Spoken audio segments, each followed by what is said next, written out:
계속해서 사도행전을 보고 있습니다. 오늘 말씀은 또 사도행전 가운데 있는 이 초대교회 가운데 있는 또 다른 문제들을 이야기하고 있는데요.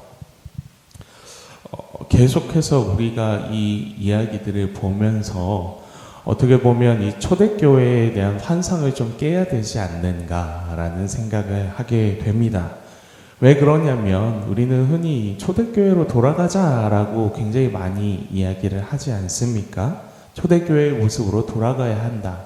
그런데 사람들이 초대교회로 돌아가야 한다라고 생각할 때 이 초대교회는 뭔가 되게 완전하고 완벽했던 것처럼 생각하는 경우가 많다라는 것이죠. 그러니까 그때 초대교회는 문제가 없지 않았냐라고 생각하는 것이 보통이라는 것입니다. 그러나 계속 새벽에 함께 말씀을 나누고 있는 분들은 아마 알고 계시겠지만 초대교회는 끊임없이 문제가 있었어요. 네. 한 번도 예수님께서 하늘에 올라가시고 처음 이 제자들을 통해서 교회가 세워진 이후에 문제가 없었던 적이 없어요.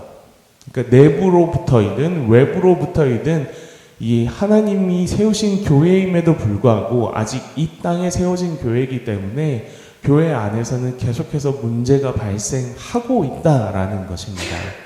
많은 분들이 교회에 대하여 고민하고 생각할 때에 굉장히 의롭고 굉장히 아무 문제도 없어야 되는 곳이라고 생각하기 때문에 때로는 또 많은 실망을 받게 되는 것 같습니다. 제 주변에도 그래서 교회를 떠나는 분들이 굉장히 많이 있습니다. 우연히 만나거나 뭐 어떤 집사님이나 이런 분들 뿐만이 아니라 전 실제로 저의 이제 친가 혹은 외가 쪽에 속하신 분들 중에는 그래서 어렸을 때부터 교회를 안 나가신다고 제가 목사임에도 불구하고 공견회원이 이제 저한테 이야기하시는 분들이 많아요. 그래서 외가 같은 경우는 사실 이제 저희 부모님 말고는 이제 교회를 다니시지 않는데요. 교회에 기대하기 때문입니다.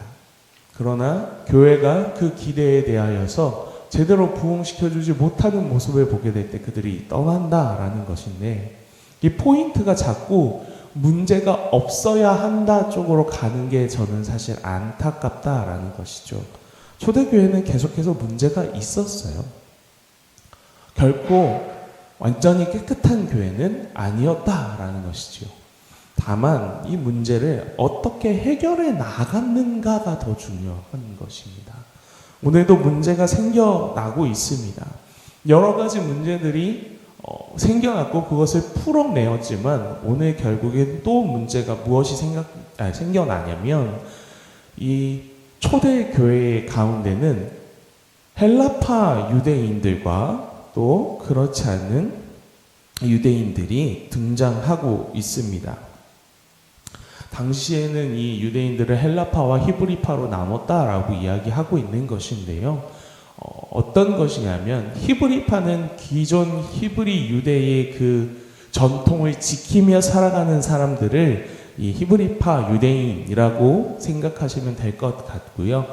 헬라파 유대인들은 자신들의 그 빗장을 열어낸 사람들인 거예요. 그러니까 로마와 혹은 이 그리스에 있는 다른 사람들과 이제 무역도 하고 물건도 서로 통용하고 다른 지역에 가서 살기도 하고 이런 사람들을 이제 헬라파 유대인이라고 이야기합니다. 그러니까 사상이나 생각이나 여러 가지에 있어서 훨씬 더 자유로운 사람들이라는 것이죠. 하지만 우리나라의 경우에서도 아마 여러분들 익숙하시겠지만 이제 흥선대원군 시절 이런 때를 좀 생각해 보자면 대부분 주류가 어떤 사람들이었을까요? 이 외국과 교류한다라는 것을 처음 하게 될 때에 이 대부분의 사람들이 사실 코쟁이들이라고 얘기했던 것 같은데요. 그러니까 이 교류하는 것 자체를 별로 좋아하지 않아요. 자신들의 문화를 심지어 지금 침탈당하고 있는 중이잖아요. 로마라는 거대한 제국에 의해서. 그렇기 때문에 이 히브리파 유대인들은 자신들의 그 문화를 지키는데 굉장히 이제 급급한 거죠.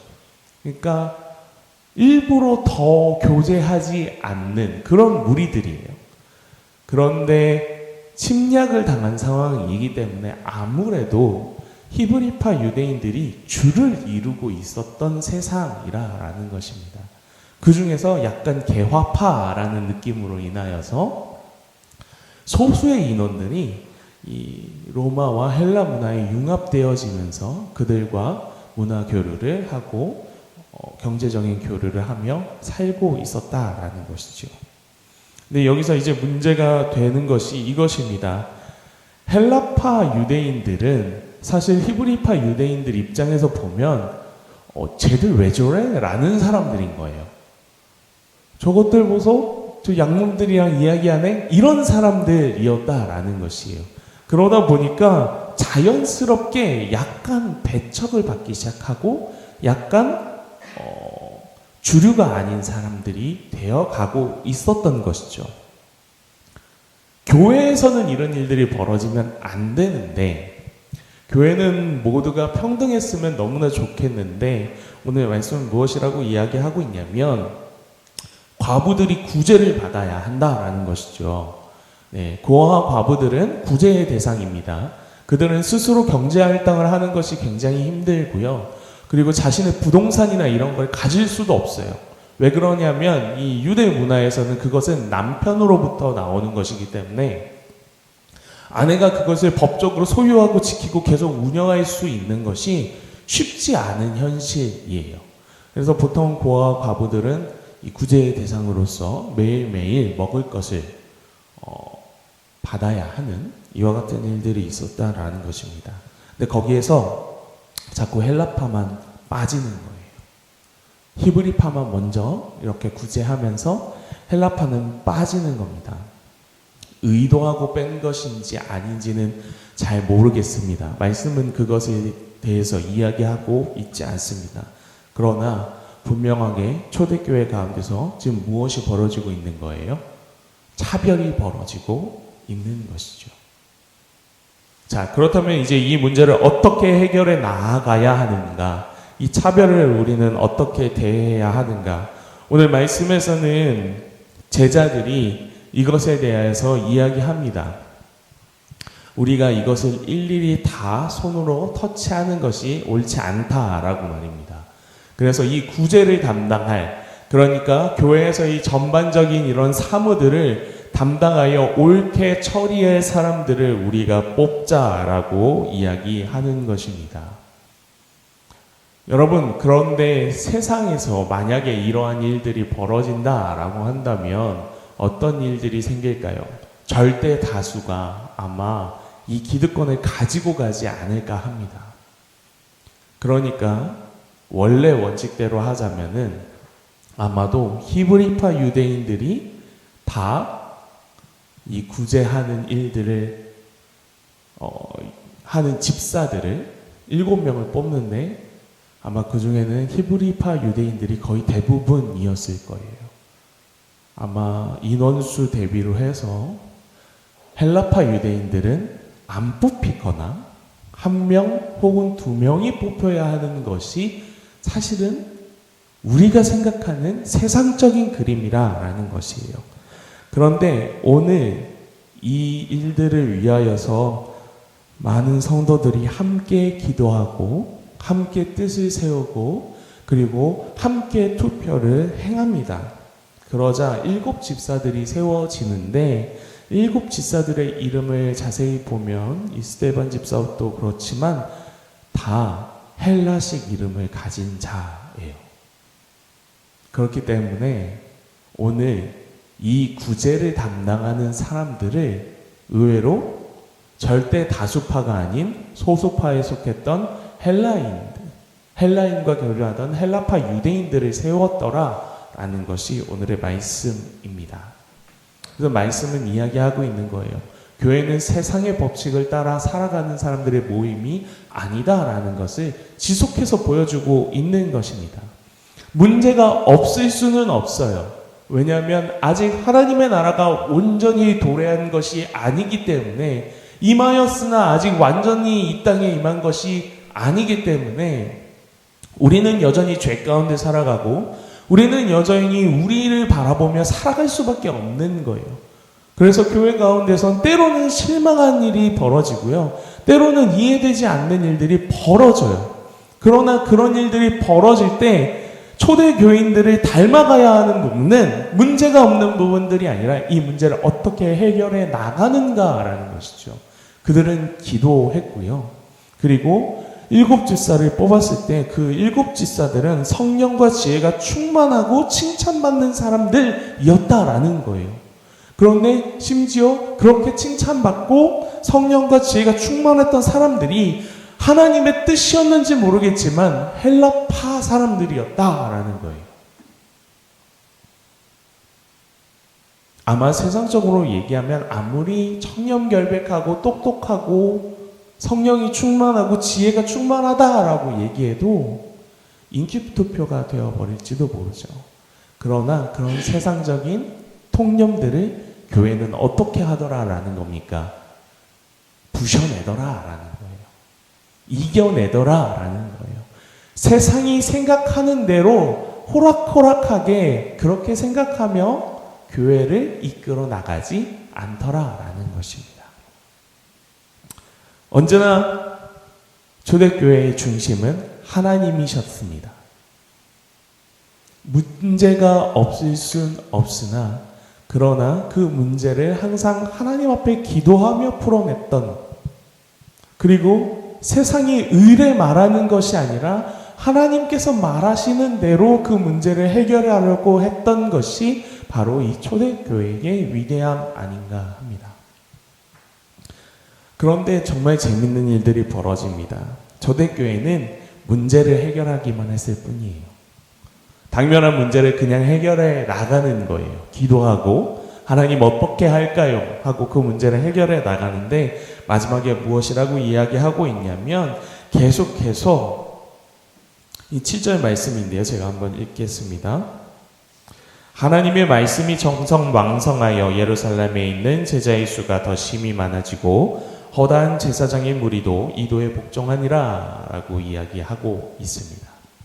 전도한 거 없어요. 막 밖에 나와서 우리 교회 좋아요 막 이렇게 하지도 않았어요. 여러분 예수 그리스도를 믿어야 됩니다 막 이렇게 이야기한 것도 아니라라는 거예요. 그 교회 가운데서 끊임없이 계속 1차로 누구를 찾은 거예요? 하나님을 찾고 예수 그리스도를 찾는 거예요. 예수 그리스도라면 어떻게 하셨을까? 하나님은 무엇을 원하시는가? 이것에 집중하기만 했을 뿐인데도 하나님은 그것을 사람들이 보게 하세요. 그리고 알게 하시고요. 느끼게 하시고요. 그래서 점점 그 제자의 수가 왕성하여지는 거예요. 무엇 때문입니까? 세상과 다르구나. 무엇인지 몰라도 저들의 결정은 멋있다. 세상과 다르다. 저렇게 살아낼 수 있다면 나는 저들과 함께 하고 싶다. 기존의 유대교가 보여주지 못했던 거예요. 하나님과 함께하는 삶을. 그러나 교회 안에서 하나님과 함께하는 삶이 무엇인지를 어떻게든 하나하나 드러내어 보여주니까 점점 사람들이 그곳으로 모이는 거예요.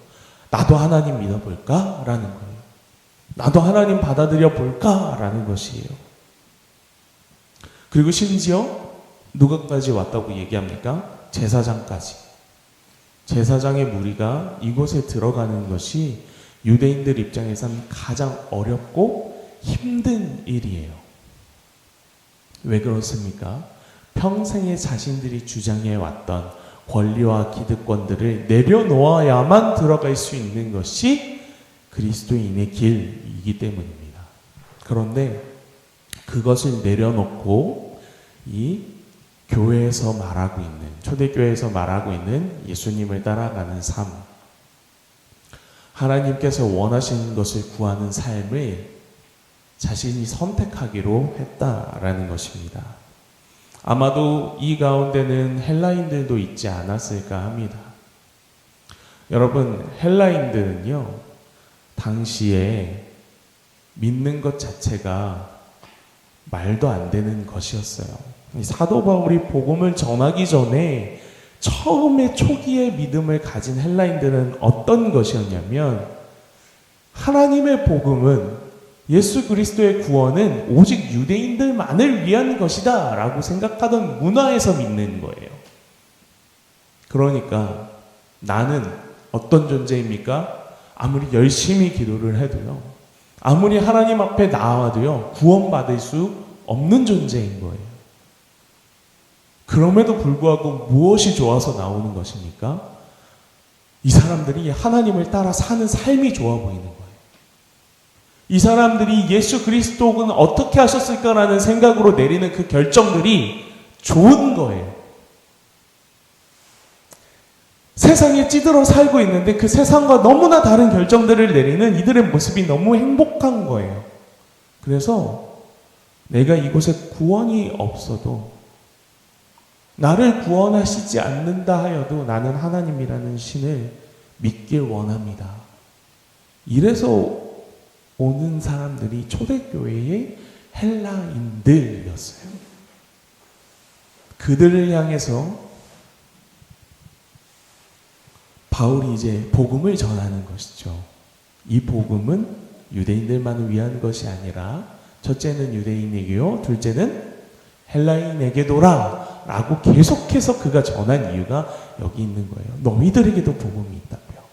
그렇지만 바울이 복음을 전하기 전까지는 자신들에겐 구원이 없다고 생각했어요. 그럼에도 따라가고 싶어질 만큼 매력적인 삶들이었다라는 것을 기억하길 원합니다. 교회는 다른 것들을 보여주는 것이 아니라 이것을 가장 우선적으로 보여줘야 되는 것 같아요. 똑같이 세상 속에서 살아가지만, 똑같은 밥을 먹고 똑같이 어렵게 살아가지만, 그럼에도 불구하고 내리는 그 결정들이 뭔가 세상적이지 않고 찌들어 있는 것 같지 않고 사람들에게 희망을 느끼게 하는, 소망을 느끼게 하는 삶. 여러분, 그것이 오늘 이 시대를 살아가는 교회로서 우리가 보여줘야 되는 삶의 모습들이 아닌가 합니다. 우리가 그렇게 하나님의 모습을 드러내며 살아가길 소망할 때 하나님께서는 또 우리에게 함께하는 자들을 계속해서 더하여 주실 줄 믿습니다. 교회는 그렇게 커져가고 그렇게 부흥하여 가는 것인 줄 믿습니다. 우리가 먼저 하나님 앞에 서 있기를 간구하며 나아가는 이 새벽이 되었으면 좋겠습니다. 함께 기도하겠습니다.